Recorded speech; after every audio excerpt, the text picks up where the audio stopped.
High রে আইলো রে বাইকলির কাল কুত্তায় চালে বেড়ার গাল কেরবি চাইলে নরম নরম জারের দিনেও গরম পায় বাবিয়া দেখেন কথা মিথ্যা নয়। হ্যালো বন্ধুরা, আপনারা কেমন আছেন? আশা করি অনেক ভালো আছেন। আমি অনেক ভালো আছি। তো আজকে একটা কলির যুগের ঘটনা নিয়ে একটা কবিতা আপনাকে শোনামু। আপনারা ভিডিওর ইন্ট্রো দেখে বুঝতে পারছেন যে ভিডিওটা কেমন হবো। কলির যুগের ঘটনা নিয়ে আমাকে রবিকুল ইসলাম চাচা একটা কবিতা গাইছে। কবিতাটা বিরাট মজার কবিতা, বিরাট ভালো লাগার কবিতা, বিরাট সুন্দর কবিতা। আপনারা ফুল ভিডিওটা দেখতে থাকুন, স্কিপ না করে দেখবেন। ঠিক আছে ঠিক আছে, তাহলে পুরো ঘটনাটা বুঝতে পারবেন। তাড়াতাড়ি শুরু করুন, কবিতা আমরা শোনো। সময় কম, শুরু করো। সাইরে করলাম কবিতা বাবিয়া দেখেন কথা মিথ্যা নয়। হাই রে আইলো রে বাইকলির কাল কুত্তায় চালে বেড়ার গাল কেরবি চাইলে নরম নরম জারের দিনেও গরম পায় ভাবিয়া দেখেন কথা মিথ্যা নয়।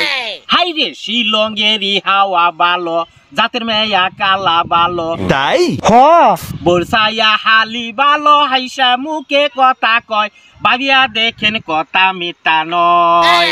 তাই ওই যে দেখেন কাঠ মোল্লা হেদায়তে লাগায় পাল্লা গরু জবই লাগে কাল্লা জানা যাতেও পয়সা খায় ভাবিয়া দেখেন কথা মিথ্যা নয়। ঠিক বলেছো। পরের দন লুটা পাইটা নিজের বুড়ি মুঠা করো সেই ব্যক্তি মসজিদে আইসা কয় কাতার সুজা করো ভাবিয়া দেখেন কথা মিথ্যা নয়। ঠিক বলেছো।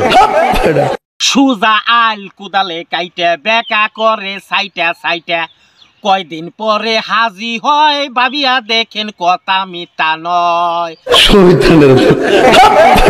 আমি সাইরে করলাম কবিতা ভাবিয়া দেখেন কথা মিথ্যা নয়। এই কথা শিখছিলাম আমার চাচা দলুরউদ্দিন আহমেদের কাছে। যদি আপনি গো ভালো লাগে তাহলে লাইক আর শেয়ার একদম পুরা গুছে করবেন, আমার একটু ভাইরাল কইরা দিন।